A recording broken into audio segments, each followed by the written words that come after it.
nos va. El tema de las condiciones laborales, ministro, aquí hay un problema también de extrema gravedad sobre el cual el gobierno nacional poco o mucho. Ya mencioné el caso de Amagá, ese es un problema finalmente de garantías laborales, y son muchísimas las historias que hay, pero me voy a detener en asuntos laborales de la gran minería del carbón en el Cesar y en La Guajira, en el caso de los proyectos de Cerro Matoso y de Drummond. La norma es que en esas empresas no todos los trabajadores son trabajadores directos, sino que llenaron las empresas de trabajadores indirectos, lo que los obreros conocen con el nombre de la tercerización. En el caso del Cerrejón, el 46% de los trabajadores no aparecen como trabajadores de Cerrejón, sino de contratistas. En el caso de Drummond, el 64% no aparecen como trabajadores de Cerrejón, sino como trabajadores, perdón, de Drummond, sino como trabajadores de contratistas. ¿Cuál es la lógica de esto? Pues la lógica es bien simple, que esos trabajadores no puedan sindicalizarse, no puedan obtener las garantías laborales de quienes sí logran sindicalizarse y bajar el costo promedio de operación de las empresas. O sea, es una política calculada, deliberada, con la alcahuetería del Ministerio de la Protección Social para arrebatarles a unos trabajadores unos cuantos pesos o unos cuantos centavos que los que ganan en unos trabajos durísimos. La diferencia, dice un reporte de Watch, entre los trabajadores directos e indirectos por el mismo trabajo, ministro, puede ser desde el 70% en los salarios. 70% en los salarios. Ahora, por supuesto que cuando estas mineras hablan de los salarios, mencionan son los de los trabajos directos, salarios que presentan como si fueran muy altos, pero que salarios que tienen un truco, sobre el cual también, ministro, se debería mirar con detenimiento. La jornada normal en esas empresas es de 12 horas de trabajo. 12 horas. O sea, el 50% más de las 8 horas que se supone considera como normales la legislación colombiana y que los trabajadores del mundo han luchado toda la vida para que sea su trabajo normal. Ahora, esa jornada de 8 horas, ministro, tiene que ver con asuntos de salud ocupacional. Si una secretaria, manejando un mouse de un computador, termina con un síndrome de túnel carpiano, con 8 horas al día, ustedes se imaginan lo que es pegarse de una máquina de ese calibre, ministro, 12 horas seguidas. Yo le cuento que en la norma en los países desarrollados, en compañías como estas, son 6 horas de trabajo y excepcionalmente 8 en Estados Unidos y en Europa, y aquí tenemos como norma 12. Es una manera, por supuesto, ¿de qué? De poner a esos trabajadores a trabajar con salarios inferiores tras el espejismo de que el salario no es tan malo, pero claro, se les olvida que es que trabajan 50% más del tiempo que deberían trabajar. Es decir, en vez de funcionar en 3 turnos de 8 horas con buenos salarios, claro, los ponen a trabajar en 2 turnos de 12 para generar unas condiciones laborales horribles. Y de aquí se deriva un problema que es muy grave, ministro, es que las enfermedades ocupacionales de esas empresas son muy altas. Esto está certificado por el Ministerio de la Protección Social, está certificado. Es decir, el número de enfermos en el Cerrejón es del orden de 714, dice Sintracarbón. En Drummond existe una asociación de trabajadores enfermos de Drummond. Y cuando uno va y mira las enfermedades que certifica el Ministerio del Trabajo en todas estas carboneras, entonces, ¿qué descubre? Que es la otra discusión que tenemos, senadores, es que ahí hay unas enfermedades que son enfermedades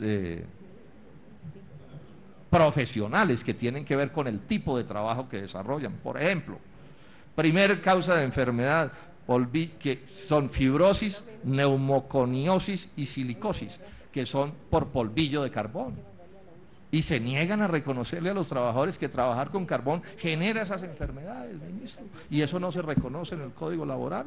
Segundo tipo de enfermedades dominantes, lumbalgias y hernias discales, causa vibraciones de cuerpo entero y ergonómicos, vibraciones de cuerpo entero. Es que si a mí me meten entre una volqueta 12 horas, tengo que manejar 800 kilómetros al día, tengo que terminar con problemas de columna vertebral.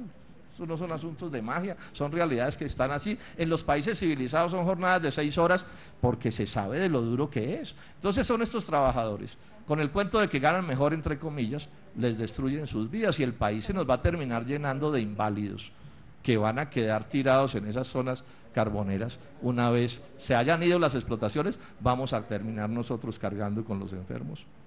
Ojo con la otra, traumas psicológicos. Es el tercer factor de enfermedad por presiones laborales. Hay unos sistemas inicuos.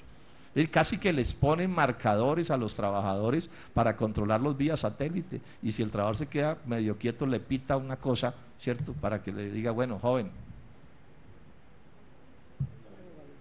¿qué tal que nos pusieran de eso a los senadores? Senadora Daira, ¿cómo sería? Eso pitaría todo el día seguramente, ¿cierto? Sí. Pero bueno, estas son las realidades con las que están contando esos trabajadores. La persecución sindical, ministro, llega a este grado, en el caso del Cerrejón. Ya les expliqué cómo los tercerizan, no se pueden afiliar al sindicato de la empresa. Pero ha habido trabajadores que valerosamente le han creado sindicatos a las empresas de subcontratistas. Por ejemplo, los casos de los trabajadores de Sotrans y de Chaneme. Bueno, los han perseguido y en Sotrans ya les acabaron con el sindicato, están sacando a los trabajadores y parecido está sucediendo en Chaneme. Ministro, o sea, hablar de democracia en un país donde los trabajadores no se pueden sindicalizar, donde no pueden presentar pliegos de peticiones, donde no hay contratación colectiva, y con los negocios de las transnacionales, o sea, los negocios de los ricos del mundo, Glencore, Drummond, etcétera. Estas son condiciones que por supuesto son por completo inaceptables.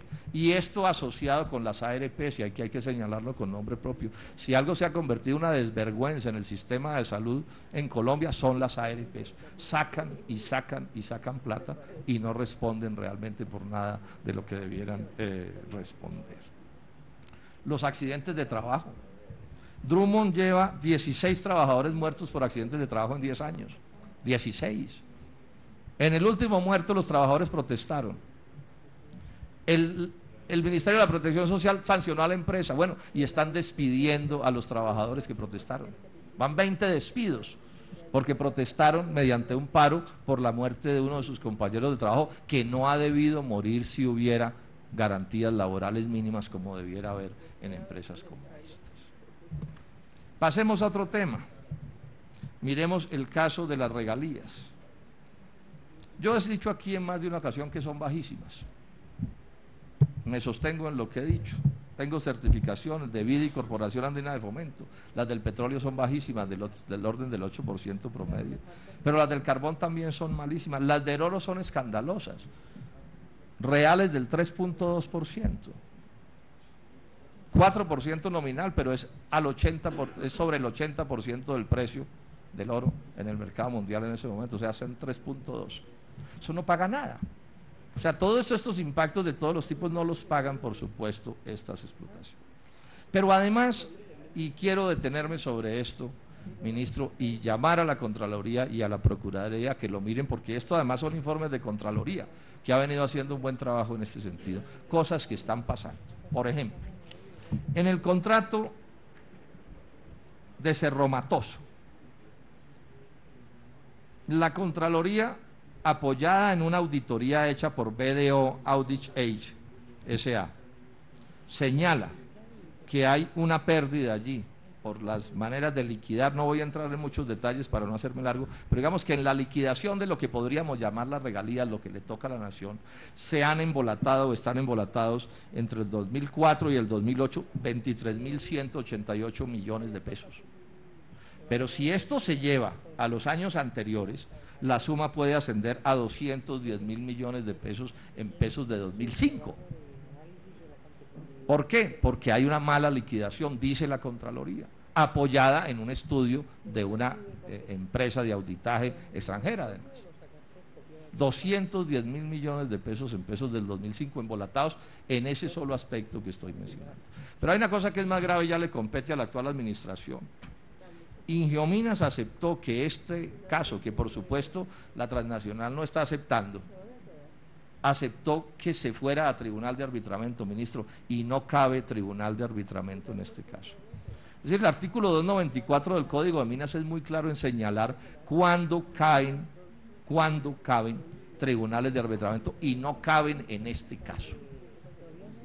Es decir, ahí la autoridad minera es Ingiominas y la decisión es la decisión y se acabó el cuento. Es decir, los tribunales de arbitramiento, repito, no voy a entrar aquí en detalle sobre esto porque tengo la documentación, pero insisto, el artículo 294 del Código de Minas lo deja claro. Entonces yo aquí le hago un reclamo al Ministerio de Minas. Es decir, ¿cómo se le acepta a tribunal de arbitramiento a una transnacional en un caso en que no cabe? No, que paguen. Porque nadie puede violar la Constitución y la ley en estos asuntos. De paso, digamos esto, existe también una auditoría contratada por Ingiominas que señala que no debe prorrogarse como está el contrato de Cerro Matoso. Aquí ya tuvimos alguna discusión sobre una prórroga que quiere Drummond en el Cesar. Nuevamente le solicito, ministro, formalmente que no se adelanten renegociaciones de contratos sin previa explicación a esta comisión de qué es lo que se va a hacer. Esto hay que ponerlo por encima de la mesa. Aquí tenemos que saber qué es lo que se quiere hacer. O sea, los contratos se renegocian para bien de la República de Colombia o para mal. ¿Se renegocian de cara al país o lo renegocian los funcionarios como se les antoja y los demás lo único que podemos hacer es quedarnos mirando cuando estamos encontrando problemas así de graves como este que estoy mencionando? El caso de algunos impuestos. Uno de los líos que tienen estos negocios mineros es que los impuestos que no pagan, y no los pagan porque así se los autorizan los contratos, son unas exenciones descomunales. Por ejemplo, no pagan industria y comercio, no pagan impuesto predial. Ahí solo estamos hablando de sumas descomunales. Digamos, en el caso de la gasolina que se consume en los proyectos mineros de la zona de fronteras, no pagan los impuestos a los combustibles que sí pagamos los demás colombianos. Las exenciones en el impuesto de renta, se habla de que incluidas las petroleras pueden llegar a 4 billones de pesos en lo que tiene que ver con reinversión de utilidades. Pero mire, le voy a dar este dato, ministro, que está certificado por la Contraloría. Yo no uso sino cifras oficiales, es bueno que aquí se sepa, yo no tengo capacidad en general para producir cifras. Miren lo que dice esta auditoría de la Contraloría. Entre el 95 y el 2007, o sea, en 12 años, Drummond, en el contrato 07888, por compensaciones y devoluciones, esta empresa no pagó 919.896 millones de pesos. Repito la cifra, 919.896 millones de pesos. Pongámosla en números redondos, 920.000 millones de pesos. Para que ustedes se den una idea de cuánta plata es eso con respecto a ese negocio.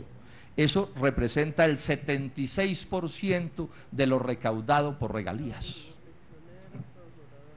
El 76% de lo recaudado por regalías representa eso, según cifras, repito, de la Contraloría General de la República, en informes pues que tengo aquí, y que son documentos públicos que cualquiera puede mirar. Hay otro caso reciente